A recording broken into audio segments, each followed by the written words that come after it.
It's always a cold open. Fuck you, yes. But I think we can always touch on it, or touch on Split. And Talking about the movies? yes, Or touch or something. we can always touch on the Split. Touching somebody's split. And Shoo-wee. You sure you want to record it?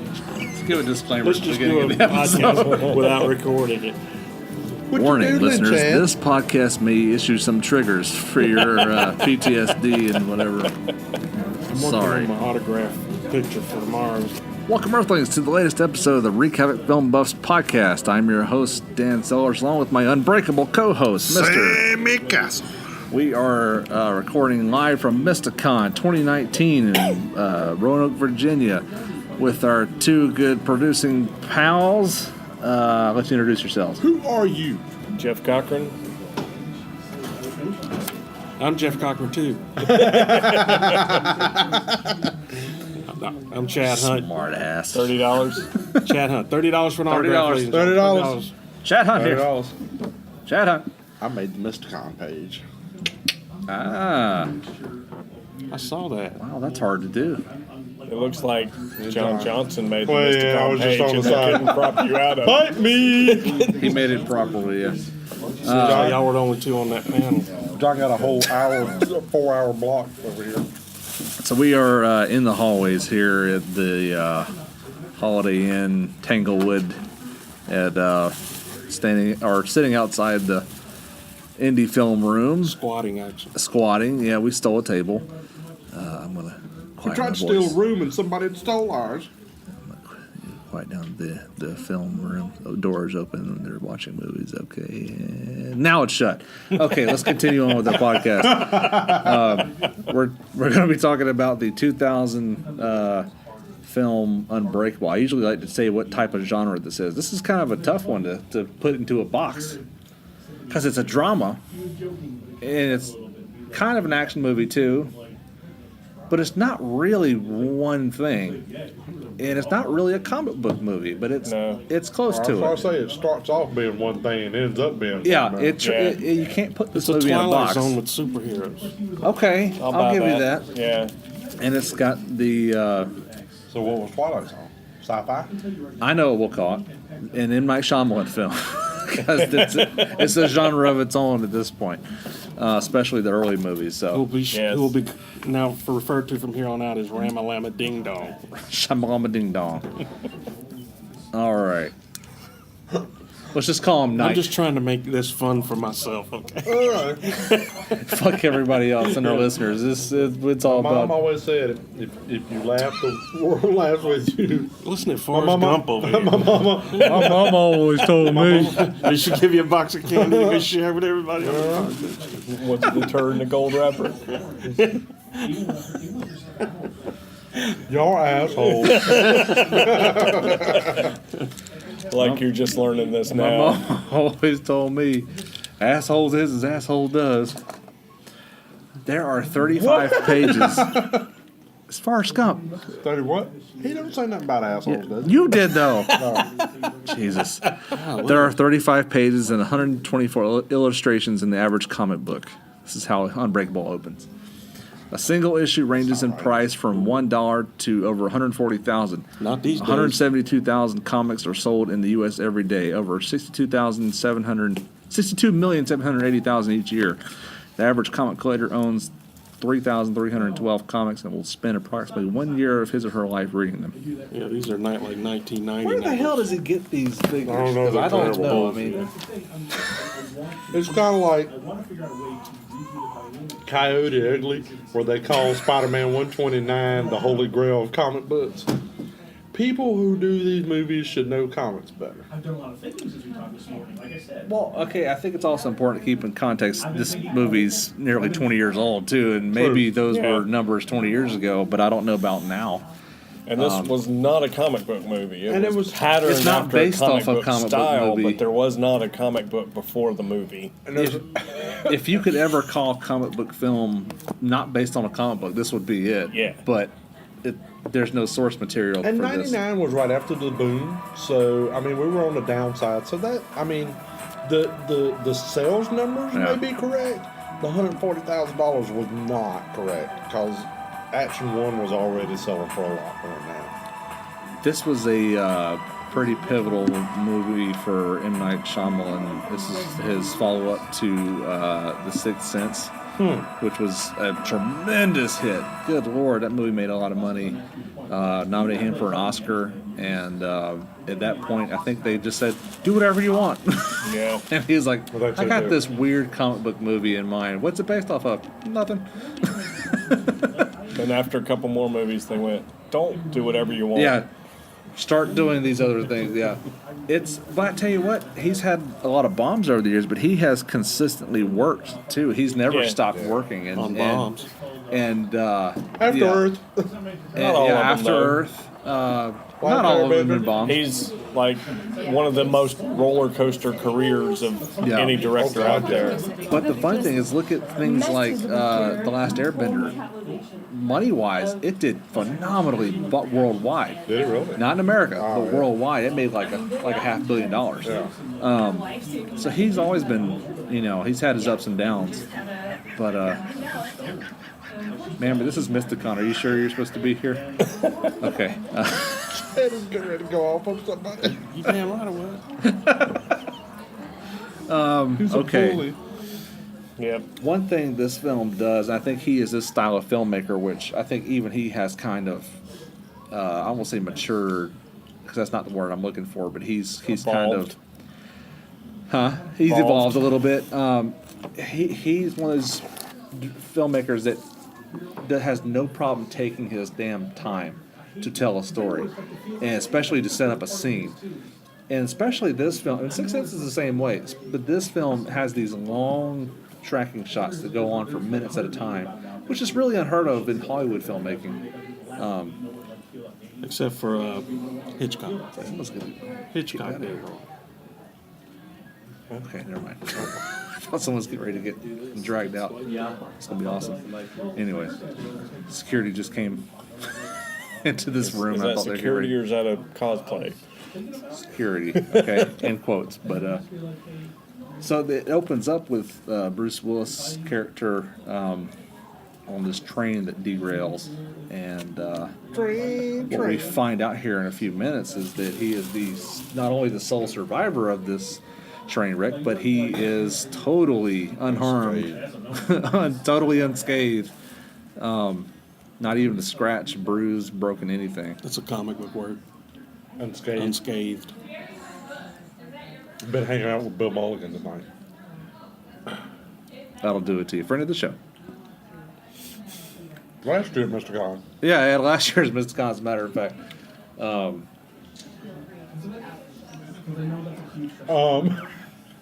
I've got no notes. We're It doing hurts this whole. not being prepared. Podcast this is.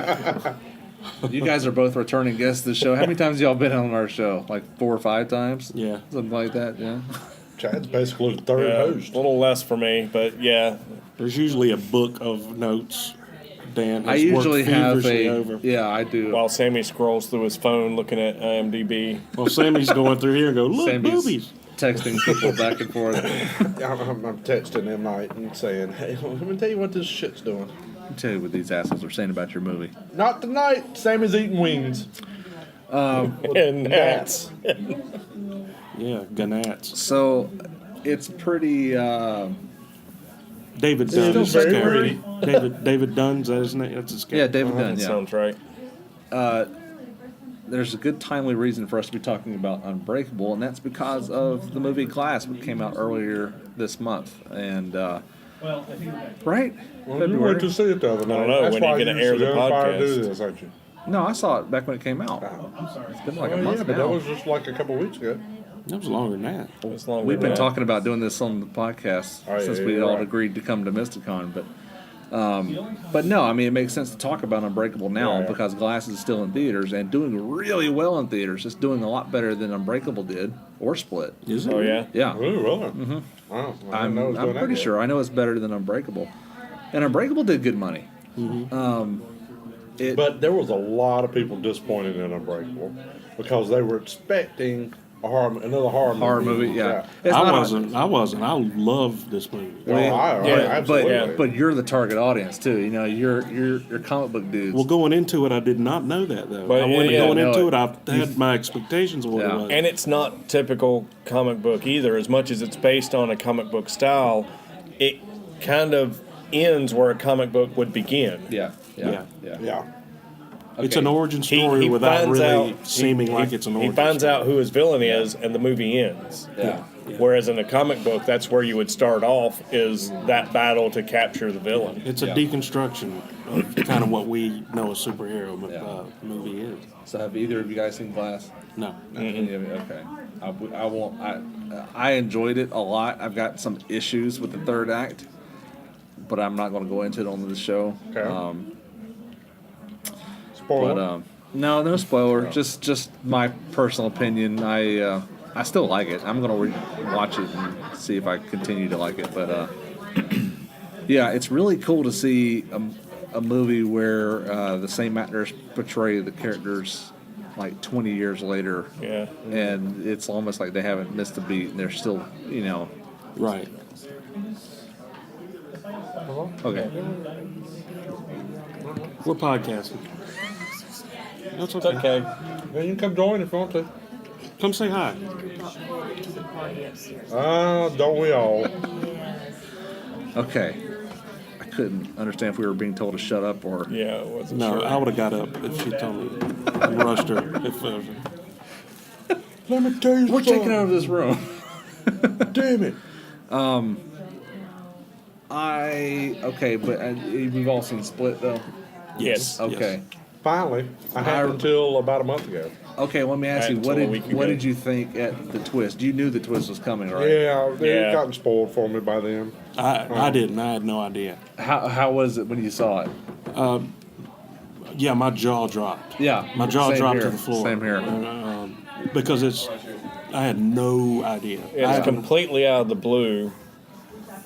And Until you know it. the And then point you're that like, it, oh, God, yeah. that makes So sense. you knew before But you the go in. point that it comes in the film, it's almost It's at the irrelevant end. Yeah. Well, it's irrelevant to the story. to of that Split, story. Yeah. But it. Like, I I'm remember. assuming it makes more sense in Glass, but Yeah. But I wanted to see a precursor. I wanted to see like a shot where he bumped into him on the street, or Yeah. or the guy that wanted yeah, Well, or be him the Yeah. guy that found the girl in the cage or something. I think they did it that way because he didn't want audiences to know until the end. Till And the I don't know very what end. the point of that was, but I think he just wanted it to. Maybe he wanted the story of the Horde and Split and all that to exist on its own, and then reveal that all along it was a. And I think everybody was under the impression we'd never see sequels to Unbreakable. Yeah, I was. You know, I definitely at was. all. So this just came as a shock. Yeah. I remember when I watched it and you started hearing very quietly the theme to Unbreakable, and I went, that motherfucker's using the same music from his old movie. I didn't notice that. And then it got louder. I went, no, wait a minute, that's Unbreakable. And they showed Bruce Willis, and I jumped up in my bed because I was laying down, and I was like, holy shit, it's David Dunn. And Chad's about to karate chop me here. No, there's a bug. Sammy's attracting nap. him. Sammy's eating wings and attracting bananas. There's maybe a small audience that, and maybe I'm underestimating that because this has got its own cult following over the years. It started out successful, but it's picked up more fans over the last couple decades. But I was blown away by that because I didn't know that this was a shared universe. But come to find out years later in interviews and stuff that the James McAvoy character was initially in the script for Unbreakable. He was one of the villains of Unbreakable. Oh, wow. That it was just too big of a character to cram into this already big movie, and so he just cut him all together. Made sense. Yeah. I think I'm glad he did it the way he did it. So David Dunn gets this mysterious letter on his car that says, "Have you ever been sick?" And he starts thinking about it, and decides to go meet with the person who left the note, which is Samuel L. Jackson's character, Elijah Price. Doing this remember. Yeah. And he confronts him with this idea that perhaps if there's someone as fragile as him, because he has this disease that makes him extremely vulnerable to fractures and things like that, that there must be someone the opposite end of the spectrum who is virtually unbreakable.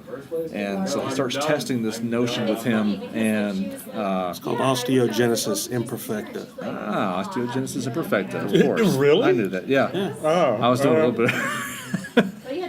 Apparently the small fellow from Mad Max Fury Road has that as well. Okay.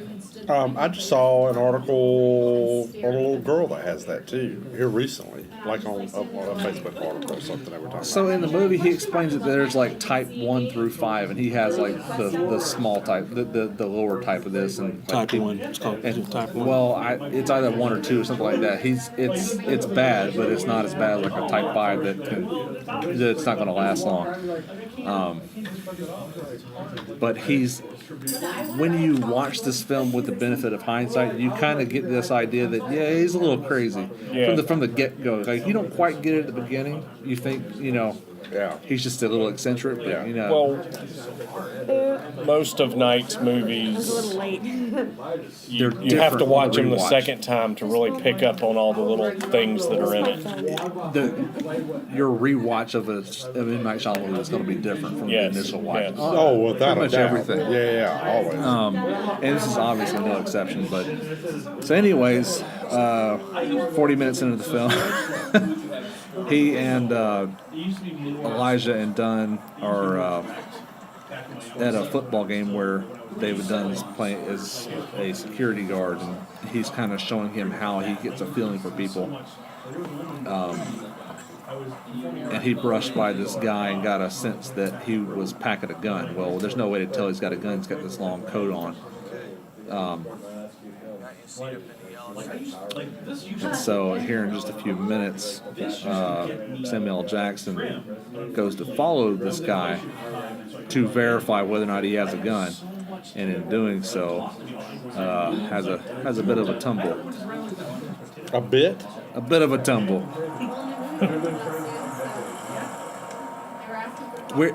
This is one of the things I was talking about earlier. These long takes, these long scenes that really tell the story. We're fast forwarding through so much because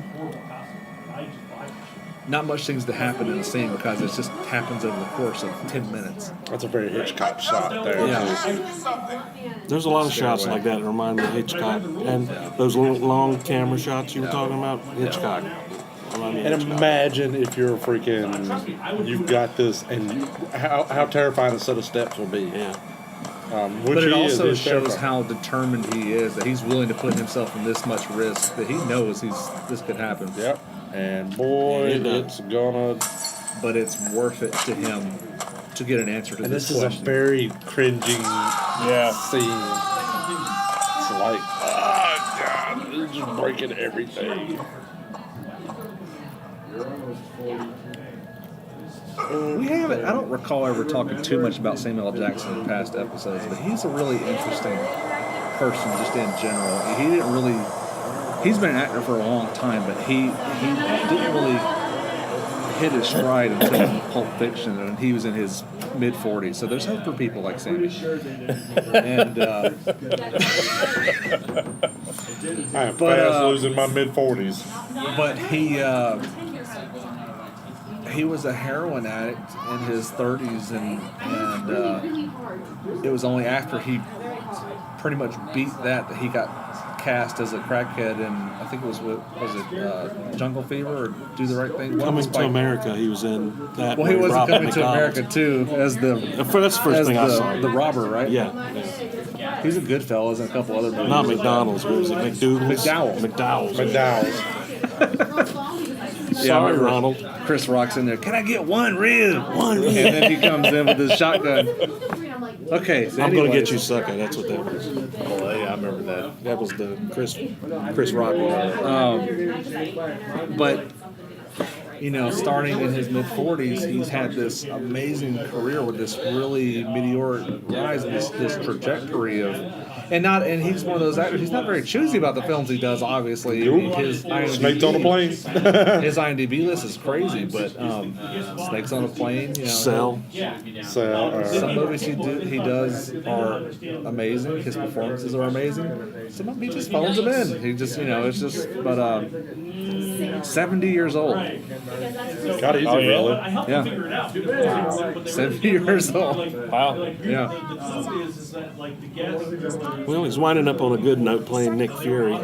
Well, and they've just recently used that facial software to make him younger in Captain Marvel. I can't wait to see that. But I don't think they have to do a whole lot with him. He doesn't look his age. He doesn't look 70. Yeah. You know what I Depends mean? on what though. I mean, in Glass he looks pretty old. Yeah. Well, and the character's 20 years older too. Yeah. It's not just the actor, but the character. Everyone's older in Glass. He was on If you are a fan of Unbreakable, you really should see Glass. It's great. I mean, you'll appreciate it if you're a fan of these characters and just to see what happens with them and where it continues. But I can't imagine seeing Glass not being a fan of Unbreakable, because then you may not it may not strike a chord with you at all. Right. Maybe like, what the hell is this movie? Well, I mean, I don't know. I guess Split will make sense. I was going to say, and Split and Unbreakable can have a different audience. Yeah, I can see that. Yeah. Split seems to be more along the horror line. I mean, he's much scary of a character. I think there's a whole lot of, because they were so far apart, I think there's a whole lot of fans of Split that weren't necessarily fans of Unbreakable. Yeah. I said it'd be interesting to see people who like one and don't like the other, what they think about Glass. Yeah, I like both. I'll read. I like both. Yeah, Unbreakable and Split. Yeah. James McAvoy is so freaking good. Yes. In Split. I mean, it just kind of takes you back a minute to see his performance. And Glass is the same way. It's just as good. But he has to share the screen in Glass. It's not his picture. It's all three. So they're. It's been a while since I've seen Unbreakable. They're basically friends here, or So far. yeah. He's trying to win Bruce Willis's character, Yeah. or goad him into using his powers. And Well, and one thing that kind of pisses him off is what he does now. Once he has his bad accent, he has to go to rehab. Well, who does he find out? Bruce Willis's wife is a physical therapist, so he goes to her, and not 5 minutes into the conversation, he starts telling her about her husband. And so now he thinks, oh shit, I've got a crazy stalker on my hands, which He kind of does. he actually does. As an audience member, you're going, he's not crazy, he's your friend. But in reality, no, he's crazy. That's one thing I do like about Glass, is they do get a chance to explore how malevolent and crazy he is, which you don't really get to do that here until the very end. Right. There's a girl in there. Look at mine. I love his hair. Now, have Booker T. they? Washington look. He owns a comic art gallery, right? Yeah. Yes. Yeah.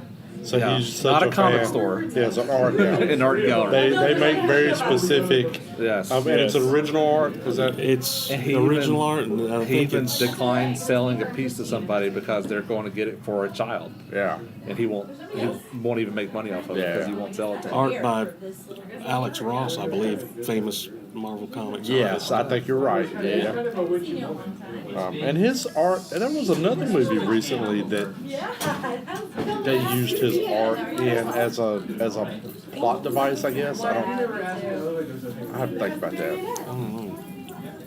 But he's very photorealistic and very, so he's very popular among comics fans, and Love he it. designed. I think he designed all these characters as well, if I'm not mistaken. So, David's son gets in trouble at school, and while he's there talking to the principal or whoever this is, she reminds him of the time when he was in school and the time he nearly drowned in the pool. And so now that's planted the seed of doubt in his head that maybe I'm not unbreakable. Maybe I do have this weakness. And what he lacks at this point is the proper context to see what that is, and that's his one weakness. Like most, it's easy to compare him to Superman because that's the most obvious thing. Water's his kryptonite. Now his son is taking this a bit too far at this scene.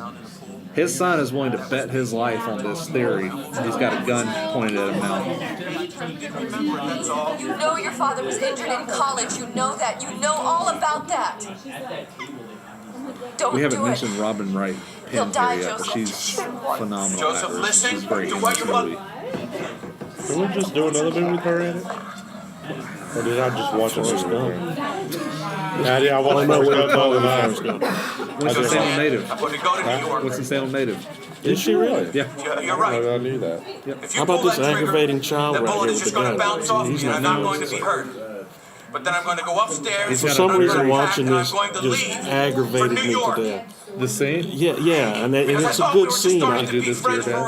real. I tried it, but I did shoot my dad, Friends and listen he to each got other. very angry. And they don't shoot each other. Did he move to New York? No, he wasn't bulletproof either, like I was hoping. Friends, Joseph. Come pick this bullet out, me boy. Go shake your pants out. You are about to be in big trouble.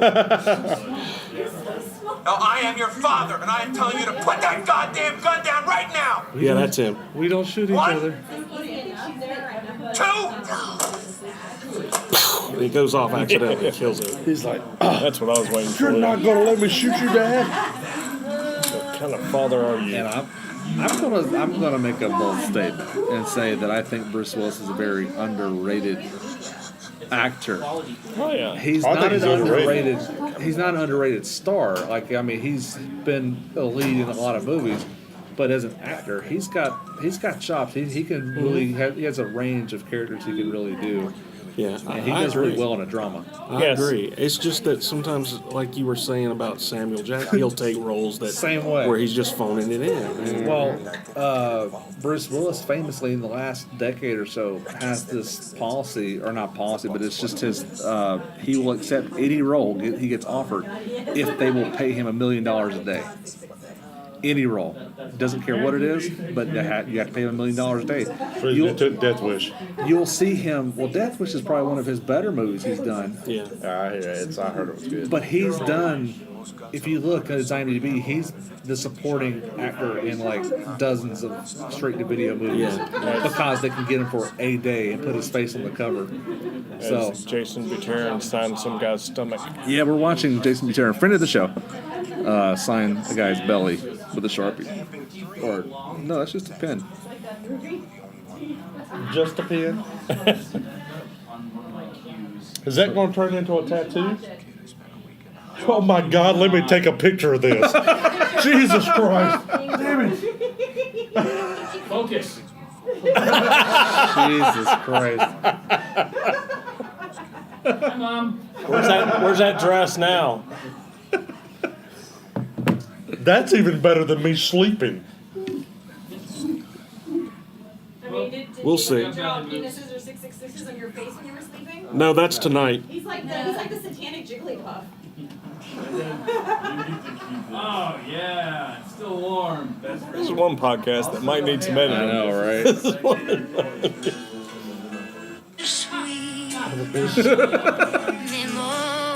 What the hell? Dolly Parton. This is for Jason.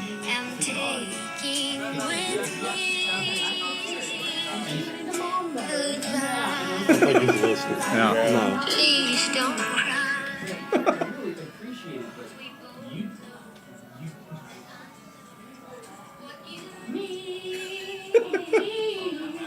At least you chose the right version of it. Okay, I was looking at Sam. Come on, sing along with me, Dolly. You ain't paying me for shit. He did that for money for charity. No, I'm gonna rip your arms and legs off. True statement. But you're not losing now, are you?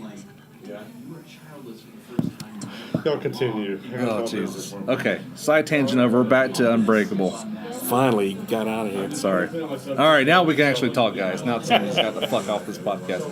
Okay. So, as one thing we've kind of glossed over a little bit, David and his wife, played by Robin Wright, are having some issues with their marriage, and he's contemplating moving away. And this whole issue, this family drama with Elijah Price coming into their life, and son trying to shoot his dad, that's kind of put a whole new perspective on their marriage and everything. So. This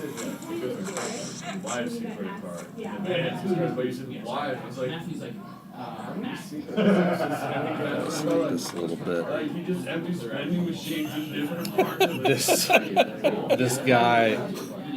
This guy and this comic book store are both in glass.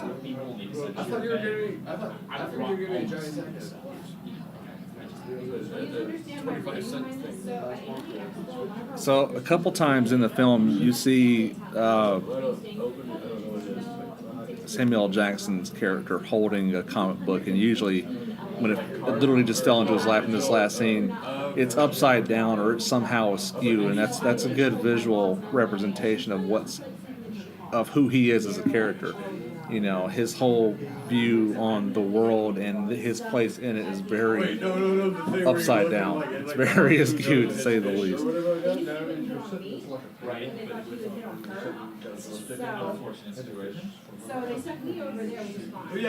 And that makes total sense with, especially at the end of the film. We'll get there in a minute. These are long takes. We are fast forwarding through this, and we're seeing the same sustained shot for like a minute and a half. On fast forward. You don't see films like this anymore, and I don't think even M. Night's films are like this. He doesn't even make these. He doesn't kind even of make films his own anymore. type. Yeah. And I think for a modern audience, it's kind of tough to see these long takes that we're not wired for that, you know. Well, if it's not done properly, it can be boring. Yeah. Oh, I totally agree. But there's always there's movement, even though they're long shots. Yeah. There's always some kind of movement in there that's going to build tension and build interest, in the scene. Well, apparently there's these long shots that in his head are to kind of mimic the storyboard feel of a comic book. I don't really get that from it. I think it's more of a Hitchcockian thing than a comic storyboard. Yeah. But they do a good job of building tension. Yeah. It wouldn't work in every movie. Okay, so there's been this story that they've told for apparently that it's a bullshit story that when David was in college, he was a football player, and that he gave up his football scholarship because of a car accident injury, which turns out to be bogus. He gave it up because he wanted to be with her and he didn't want to pursue that goal in life, and he faked this injury to get out of his scholarship. So he's coming to terms with this fact now that he's I think really starting to realize, hey, I think I am unbreakable, and he's wearing this iconic green security poncho that you see him in the rain, and he's called up Elijah, reestablished contact. And I think it's kind of interesting too, talking about the design of the outfits. Each character almost has his own color scheme, just like a superhero. Yes, very much. Glass is green, is purple, I think. And the Beast is yellow. And there's a whole lot of rain and water in this movie, but only when Bruce Willis is on screen. Yeah. And that's his weakness. Yeah. Life doesn't fit into the boxes that were drawn for it.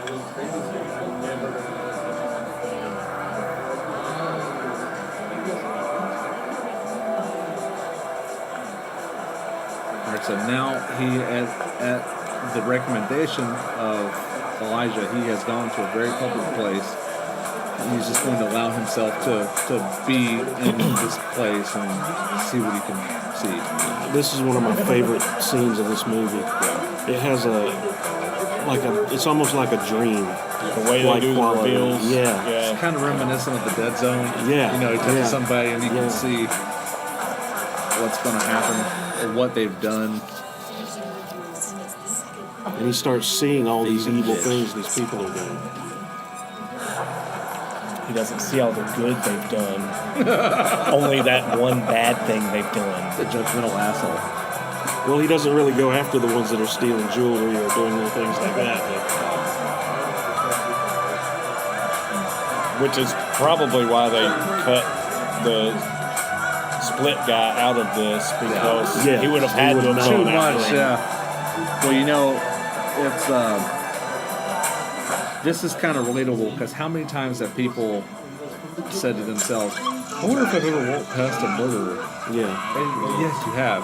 And just by sheer Never thought that. numbers, you never thought that. You never wondered. I have. I think a Especially lot of in people big, have wondered. big crowds. I wonder like how that. many people walk by me and think that. Oh, I've wondered, yeah. Oh, I thought that was Unbreakable. Yeah, it's Unbreakable. Is that, are you watching that right Yeah, now? We're podcasting. we're doing a podcast on Unbreakable. And now so are you. Hi, my name is Stephen Hancock, and I'm an idiot for not realizing. Welcome, that we're Stephen recording, Hancock, to so- the podcast. Now he's going to bed. Good night, all. See, I'd have gone after the date rapist. Yeah. Maybe this is a moral judgment on David's part. It's like, And you, Not too bad. Colors always mean something in this film too. that's very Yes. true. You know, like the hats the they're all date wearing. rapist guy there was in green, and Yeah. the rest of this, the whole thing was in black and white. It becomes really apparent that you've got a superhero fighting a supervillain here in a minute when he fights Yeah. the bad guy who's wearing a yellow Red. jumpsuit, orange jumpsuit. Now this guy is not just a shithead; he's straight up evil, Yes. and he has forced his way inside this family's home and has murdered, kidnapped, probably raped. I mean, you get the Probably if he hasn't bumped into this guy, he would have gone after the date rape guy. And Yeah. you're noticing he has a red shirt on, where everything else is in black and white. Yeah. So these colors all mean things. very much so. Yeah. All right, I'm gonna skip ahead here a little bit to where he actually follows this guy and follows him to this home where he's broken into, finds where he has made his way through and either killed or tied up, possibly tortured several people. He's let go. He's untied someone. The kids. tied up. This scene moves so slowly. Yeah. Yeah. It really builds this. It drags this. But you know tension what's out. coming. It's just when is Yeah. it going to get there? Podcasted over here. Yeah. Welcome back to your own podcast. Hey Sam. guys, I'm back. You were No one podcasting, now noticed. you're- Podcast. Friend of the show, Jason Buchanan. That's true. So now he's out on the. We were almost at the end of the film now. He's on the deck of the house when. Yep. Bad guy pushes him over. The worst possible thing that could have possibly happened to him. Yep. This has almost happened to me. I stepped in one in the dark one time and started sinking down, and then I realized what was happening, and I made a big jump because I don't. Oh, really? It scared the hell out of me. Especially with the tarp wrapped around you. It was a tarp, and it started pulling in, and yeah, I was so. It was creepy. I immediately thought of this movie. I can imagine so. I mean, it's a I really. won't discuss the circumstances in which I was doing that, but I'll tell you off the air. Oh my God! Shut up! Nerd parade. It's almost midnight at MystiCon.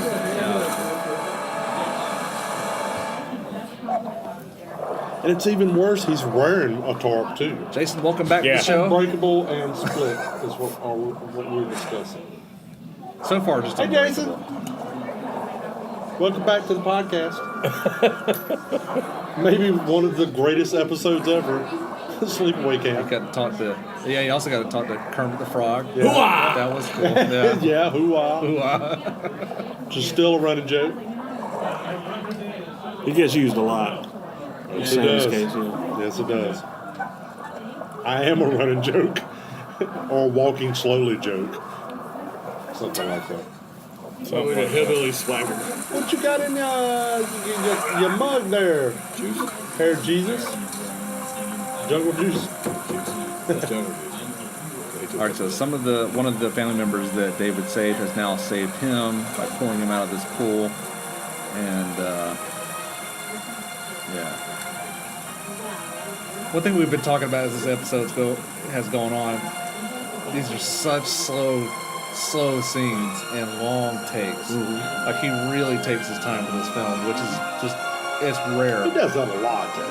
Well, he does it early on in his career, but especially this film, like these are long scenes. Like I've had it on fast forward, and it's like the same scene for several minutes. And Which I assume you see more in fast forward. all right, so we see this bad guy dressed like a villain in an orange jumpsuit. We're in trouble. Boom. We're in trouble now. Sometimes Because we don't know that he's actually survived. We behind don't you. see him. We don't see him crawl. David has him around the throat. He's attacking him as hard as he can. Do we actually see him get out of the tarp? Yeah, he just rose up. He He rose paid up. attention. He just rose up out, and the two kids were there watching him Yeah, get they out. saved him. That's right. So Instead he, of flirting with Jason. Did you see what he was doing to the other guy? Yeah. Yeah, that's the reason I was That's what you wanted. I'm next. I'll call next. I love this scene too. I do too. Yeah. It's so great.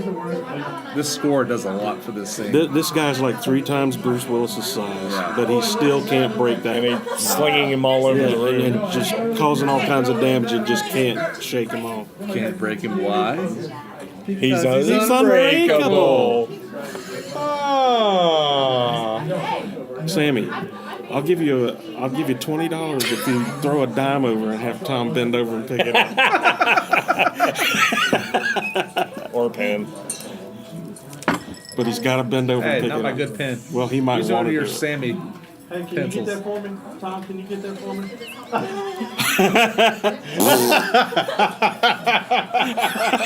Did you get all that? Look, he doesn't take his top off. How does it smell like? Oh The God! bathroom. Welcome, He Tom can't Gore, smell friend It of the smells show. like it got caught in the clinch on when you stood back up. Welcome back to the show for your 8th appearance. Oh, are we at? We're are we at podcasting. 8? We're doing podcasting, Unbreakable. yeah. Unbreakable. Unbreakable. Or as the French M. say, Night- Unbreakable. M. Night Shyamalan Ding Dong movie starring Bruce Exactly. Willis and Samuel Jackson because he's in every fucking thing. They're in a lot of things together too. So you're the poor man's Tom Gore? You're the poor I'm seeing a You're wanting to trend. talk. you Egyptian pot in your calendar. Listen here, Jason Kettle, Buterin. Kettle. If you're calling me the ding. Kettle pot, black. you're the kettle. Oh my God, I've got to spell this out. I have reduced Draw everything me to a the picture. Sammie Castle education level. All right. You'll figure it out. This is a 10-minute movie drug out to 95 freaking minutes. It is a great movie. It is one of his better ones. What the hell is this? Unbreakable. Oh, that's right. It's her dying scene. Oh, spoiler alert, she dies here. It's too bad that it's too bad you guys can't actually see Tom Gore because he is dressed in full Egyptian.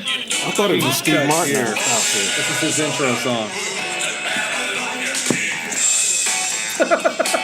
Now he's dancing. A la Steve Martin. Why aren't you playing the Bangles? Walk with an erection or something. That's a good one too, but I prefer Steve Martin. I think it's more fitting for you. That is fantastic. Did they sing that? I'm taking Walk like an this. Egyptian. Yeah. Bang. I Chad? know, walk right with an erection. I just want everyone to know I'm stealing some of Chad's artwork. No.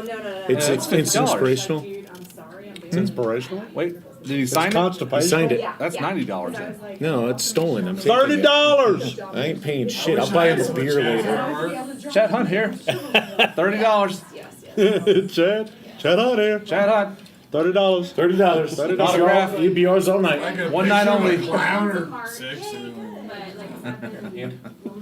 Alcohol's Make wonderful yourself available for like more than 3 because minutes. it makes me want to just get up and punch a motherfucker right in the fucking face. Somebody get Chad some shots over here. I want to see this. Ding ding. Wait, what's going on? In the movie? Yes. No one knows. Okay. Okay, good. All right. So now David and his family have reconnected. No, it's not He's Henry decided not to leave for New York. He's going to fix their marriage. And he's going to let his son know very secretly that, yes, he is, in fact, a superhero. And the news or the local media has deemed him a hero. Later, he gets the moniker of Overwatcher. I think in Glass, that's the news name for him is the Overwatcher. Oh, really? God, that's a terrible name. He's resigned to the fact he has to be a hero. Yes. So we're at the end, and this actress, I can't remember her name, Save My Life, that plays Samuel Jackson's mom. She also plays his mom in Glass, and she's actually 5 years younger than him. Okay. She has a very big role in Glass. The son, Bruce Willis's son, has a very big role in Glass, and the girl who gets kidnapped and split has a very big role in Glass as well. Gotcha.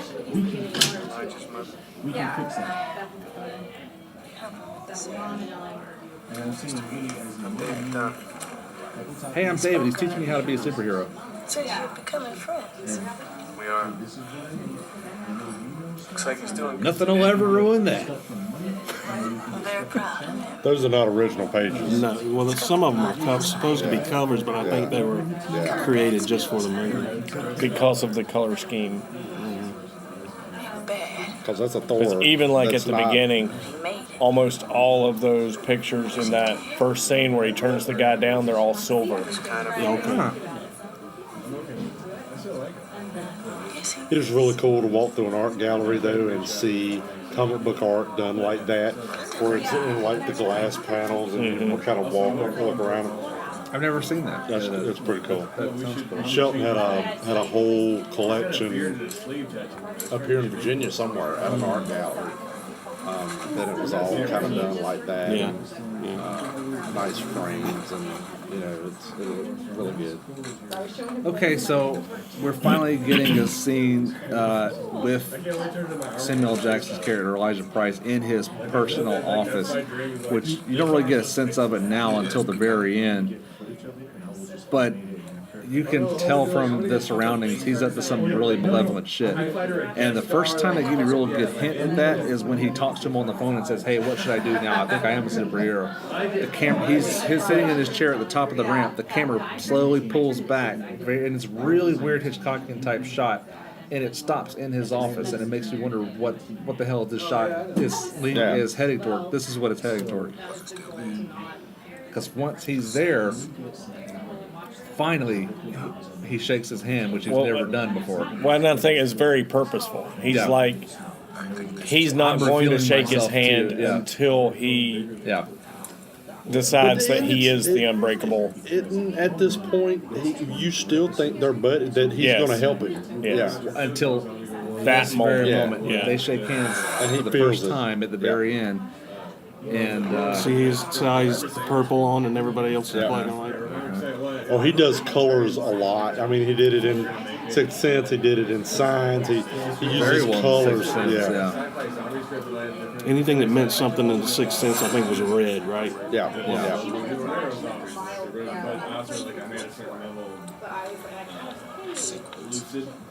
Kind of clues you in after the fact. So the second time you go through, you're like, you see all this stuff the second time around,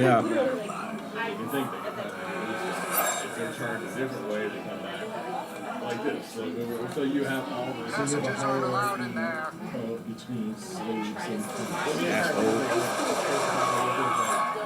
train wreck that he was in. He realizes now that Glass was responsible. Those for the were train. all the disasters that the doctor at the hospital was telling him. Yeah. Which sets that up beautifully for later, this reveal. Because somebody survives one. Because we He just was sat the only here one for that 30 survived. seconds Train watching the movie and but not saying the anything. plane crash. Nobody survived. So we see there's more that's been a. he was trying to find Yes. them. Yeah. Yeah. Yes.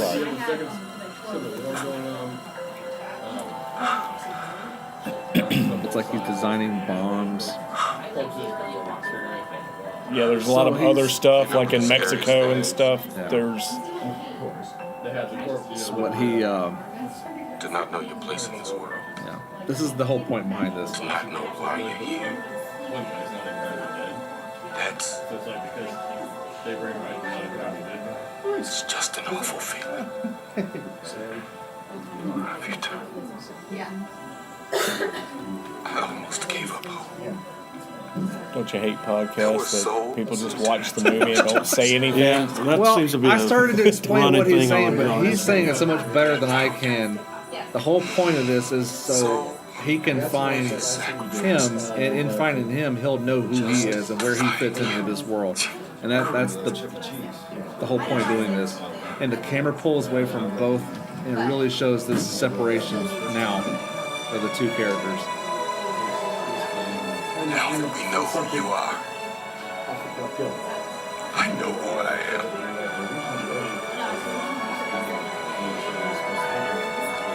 I'm not a mistake. It all makes sense. In a comic, you know how you can tell who the arch villain's going to be? He's the exact opposite of the hero. And most times they're friends like you and me. I should have known way back when. You know why, David? Because of the kids. Love the way this ends. Yeah. Love the way it ends. David Dunn led authorities to limited edition, where evidence of 3 acts of terrorism were found. No big villain superhero fight battle at the end. No, nothing. It's just the reveal. That's- Just the reveal. and That's why I say it kind of ends where a Yeah. comic book Yeah. would Elijah Price begin. is now an institution for the criminally insane. Hitler was captured today. Next week on Dick Tracy. Because of the kids, they call me Mr. Glass. What a perfect way to introduce the third film 20 years later. I'll say I don't. It kind of. I don't want to spoil anything about Glass for anybody, but the ending of Glass is pretty painful if you're a fan of this film.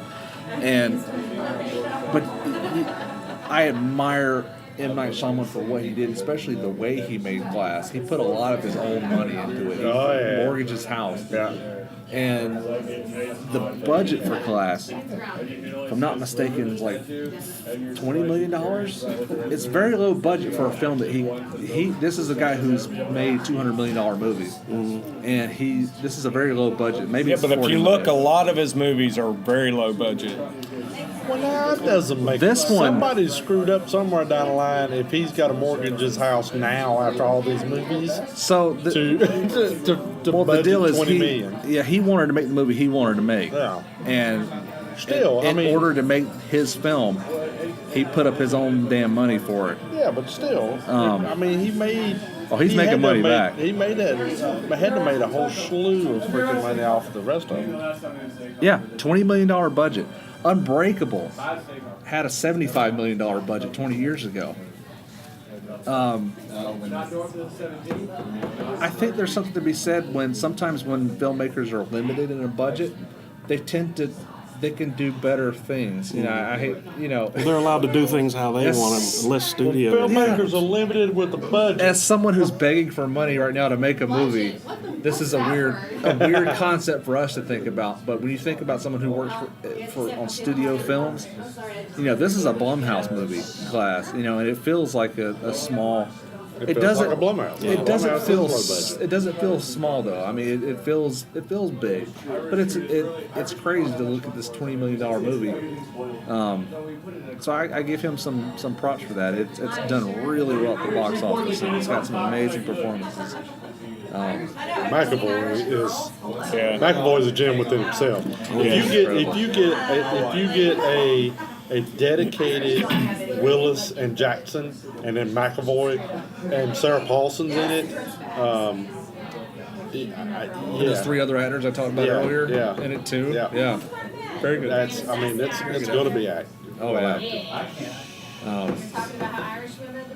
I'd like to see Samuel L. Jackson come back for another Die Hard movie with Bruce Willis. That's the only way I want to see it. Or Pulp Fiction too.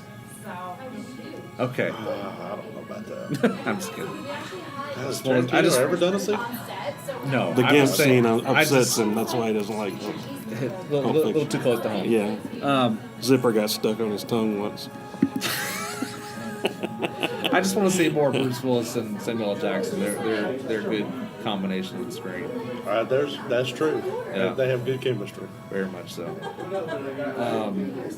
You guys want to talk a little bit more about Split? Since we got some time, we're coming up a little bit short on a normal episode. But a very loud episode too. Yeah, so very all over the place. If you're listening to this show for the first time, please don't judge us by this episode. Go back and watch some other ones. Go back and try something else. I tell you what I want to do. Let's take a second. Back when Chad and Jeff aren't here. Let's take a second and Or look Sammie don't walk off halfway through the podcast. Let's take a second and look at M. Night Shyamalan's career as a director. I don't want to talk too much about his first couple of films because they're very small I don't know anything movies that about didn't make any I money. don't know anything about him either. Movie that came out right before The Sixth Sense stars Rosie O'Donnell and Dennis Leary. No one's ever heard of it. It's a comedy. It's like a family comedy. It's like a PG. And then the next year comes up with The Sixth Sense, as we talked about earlier, was an incredibly successful film. Made a shit ton of money. Didn't it take like an independent record or something, or the most profit? Well, no, because it wasn't an independent, but that's the movie that came out virtually the same time that did was the Blair Witch. Oh, okay. That was The the Blair Dan, Witch not me. Project came out That's what it was, yeah. same time, and that was independent. That made a ton of money too. It's a good year for horror, I guess. But the thing about Sixth Sense that I like is in this day, even back then, but in this day and age, when everybody talks about everything and everything gets spoiled, nobody spoiled that movie. Right. It's amazing that as a social conscious, we did not spoil that movie. Sammie spoils every movie. Hello. Hello. Good night, Miss Beautiful Denise. Good night. And I really am. Mr. I'm Awesome Tom. stealing this, bro. Okay. I'm keeping it. Sure. Because the earlier conversation, this adds to that. Yeah, man. Get out of here. Guy Gardner It's great for our versus Peter podcast Parker. listeners who weren't part of the earlier How do conversation, you but even thanks a spell lot. Peter Parker? Thanks a lot, Tom. Sammy the damn comic book man. What's that? Night, Tom. Everybody's on edge tonight.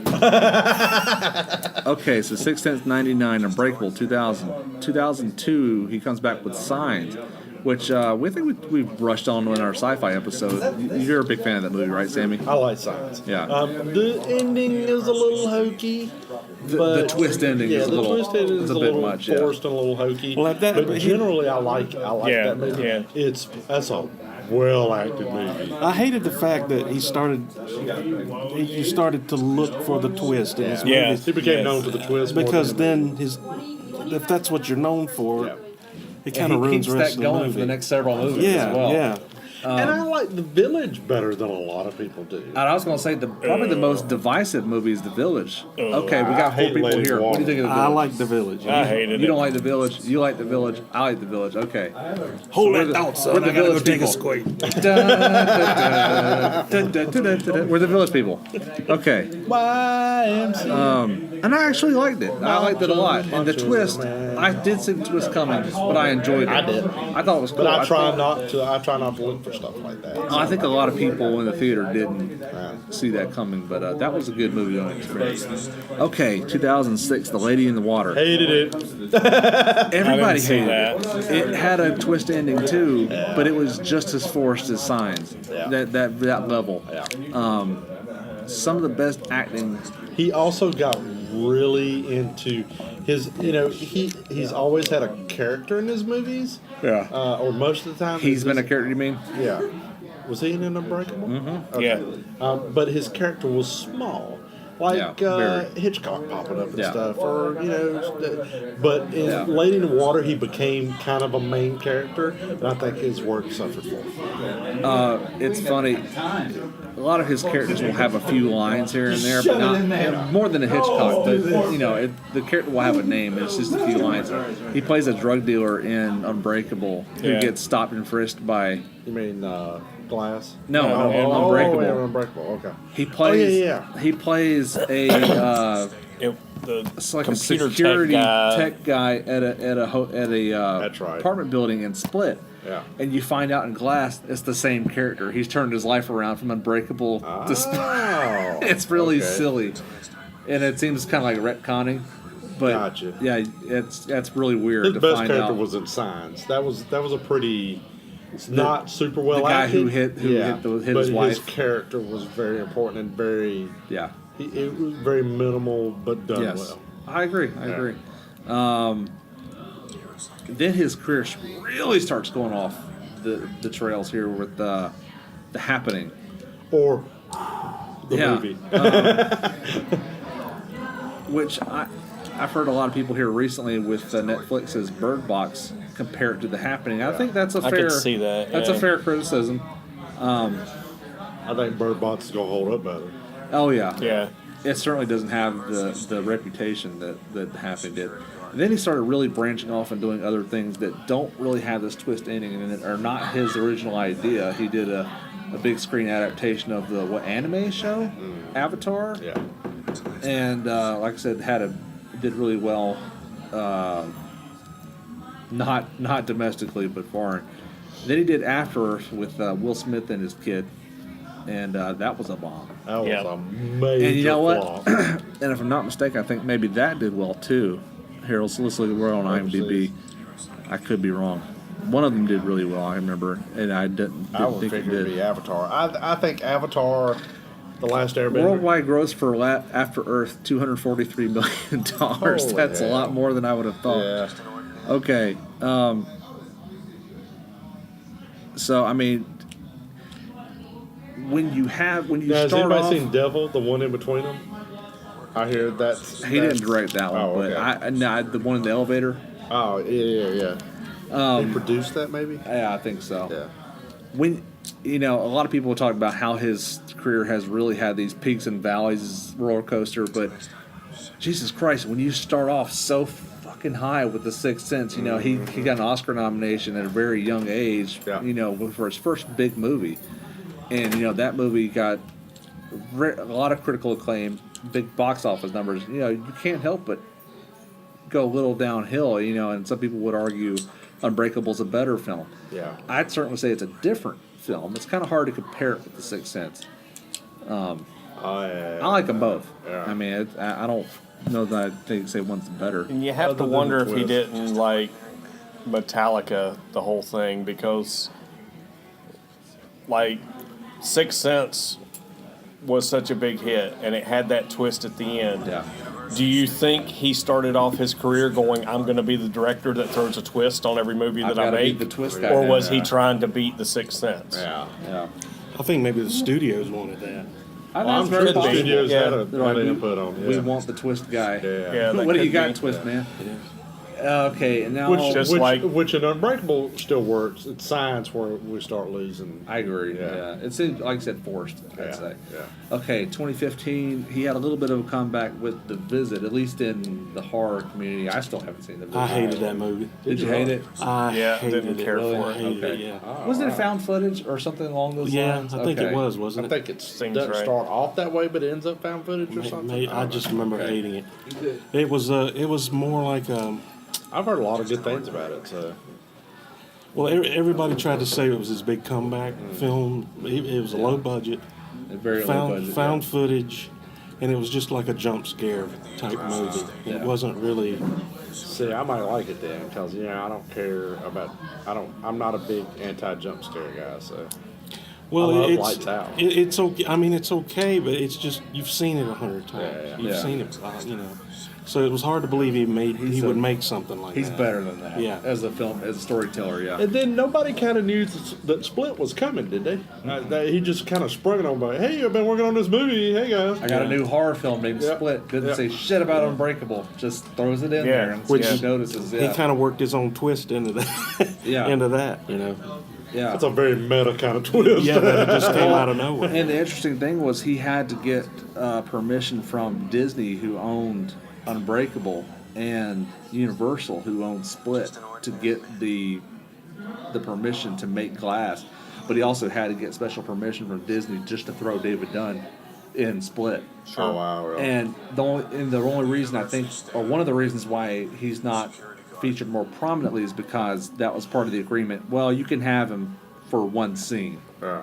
That's how a character they haven't touched in 20 years, they were that proprietary over. That's one of the reasons I think Hey, he had it's to Disney. spend his own money. That makes sense. Yeah. Was, he had to get them to agree to it, but he would back it himself.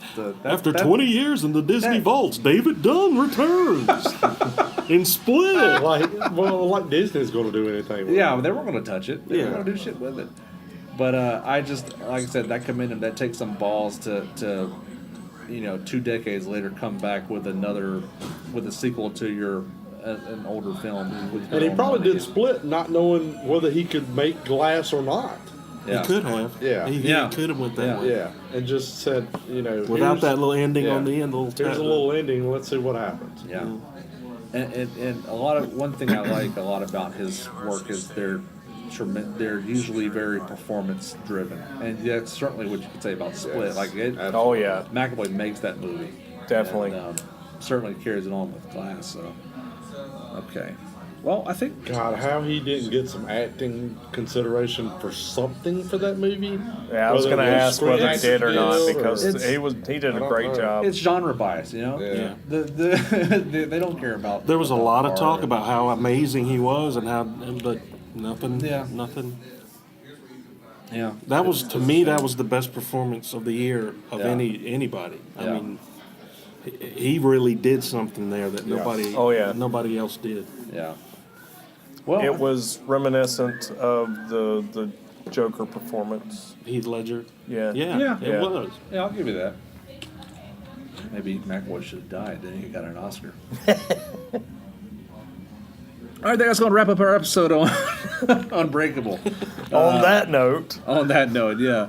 Wishing the star had McAvoy died. won a couple of little awards. Oh, I'm sure. Central Ohio Film Critics Association back Best Actor. yeah, because that's what everybody's shooting Fright for. Meter Award Best Actor. Not the Northern Ohio, the Central Ohio. Yeah. The Golden Schmoes. Lower Poughkeepsie. Golden Schmoes, that's JoeBlow.com's award. Jeff, where can our listeners find more of MTV you? Movie Award. Facebook and darkerworld.com. darkerworld.com. We should mention, since we're all here right now, we just had the first ever screening of our latest film, Countdown to Midnight. Yeah, we did. Yeah, here at MystiCon. I was pretty, Yeah, went very well, too. Yeah, Yes, pretty I think excited so. about it. Went very well. I've had several screenings this weekend. Already had a filmmaker tell me he liked Midnight Shift better. Yeah. Okay, that's fair. We can live with that. I can live with that. As long as he didn't say your movie's a piece of shit.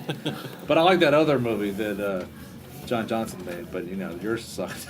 So, Well, if we can only get some actresses to maybe go topless, maybe then that would work for us. Joan, I got an idea for you. What do you think? I was going to say that, but I decided not to. I said, Dan will pick up on it. Take it from here. Although, Yeah. Bill Engvall says, once you see one naked boob, you want to see them all. I thought that was you that said that. I know, Bill. You just I'm said that pretty sure like that 10 was minutes Sandy. ago before the podcast started. You said that. Probably. Okay, so darkerworld.com. Chad, where can people find more of you? I'm on Facebook. I'm on Instagram, Thunderhead Jones. You can find me on gruesomemagazine.com. I co-host the Decades of Horror 70s podcast, Decades of Horror 1970s podcast, where we cover horror movies within those 2 decades of movies, and that's where I am. Spit it out, man. Classic Era podcast? Yeah. Yeah. Did I say classic? You said 70s twice. Did I? It's late. I knew what you meant. It's late. Yeah. Okay. Sammy, what about you? In about 30 minutes, you can find me in the bed with Chad. Sweet. Snoring. One of us. He's snoring. I'm drooling. There'll probably be pictures of both. Chloroform will do that. Chloroform will do that. Cause me to drool? Yeah. He has to chloroform me. Other than that, you can find me What's consensual chloroform? at well, let me First you do Hang me, on. then I'll do you. check out Silent Breath, which is now done and had its world premiere yesterday There's a poster right now. or today, one or the other, in Ohio.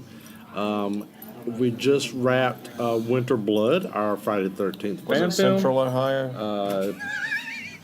I don't know why. Is that? Because that's the only It place might be up you for can an award Win then. award. Oh yeah, that's true. I won't win a Best Actor for that. I'm a supporting actor there.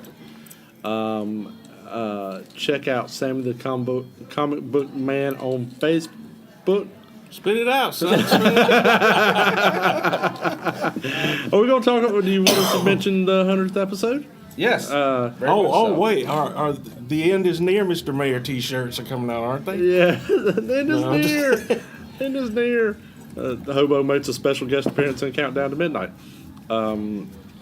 We're fast rehearsing for our 100th episode, which will be a special surprise live reading of the Smokey and the Bandit script at Monstercade in Winston-Salem. So we're going to be in a bar doing a podcast, reading a script with pictures on the wall. March 26th. March 26th. At 7:30. Yep. Monstercade in Winston-Salem. Yep. It's going to be a lot of fun. If it is a tenth of as fun as we had As the just last night. rehearsing it, our audience is going to have a freaking I blast. think so too. We'll turn a 90-minute movie into 2.5 hour laughing. Yeah, I don't think I've laughed that hard in a long time. So that was awesome. Other than that, I'm on all the social medias at Sammie Castle. Very cool. Before we go any further, I must mention our Indiegogo campaign for Uncle Otto's truck. I'm looking at a little flyer for it right here. Please help us out. Please share it or contribute yourself. There's a lot of different tiers in which you can contribute. You can just give a small amount and get thanked for your participation. Or you can even be a freaking producer of this film. You can help us make it from the very get-go to the very end of it until it premieres at the 5th Annual Wreak Havoc Horror Film Festival and anything in between. Go to Indiegogo.com, search Uncle Otto's Truck. And there's now a Facebook page where you can find everything. There's a cool little teaser promo video we made with our star, Mike Burke. Yep. And so you can get a good feel for the film we intend to make. I'm not a big fan of just sitting in front of the camera going, hey, give me money, I want to do something cool with it. This was a way that we could show you what we intended to do. And if you dig it, and I hope you do, please consider giving us some money.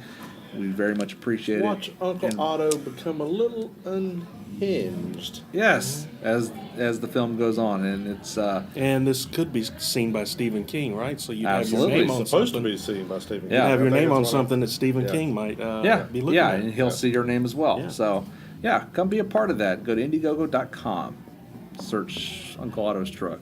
So that's the big thing I have to promote. I don't know what else. I mean, you can find everything that we're up to at our website, wreakhavocproductions.com. You can always reach me by email, wreakhavocproductions@gmail.com. I'm on Twitter at Hank vs. the Undead. You can find me on Instagram, Wreak Havoc Productions. And that's it. We'll be back in 2 more weeks with our 99th episode. gearing up to our big 100th episode. And we'll have some announcements to make, and we'll have it'll be a lot of fun. So I hope you guys can make it out to that.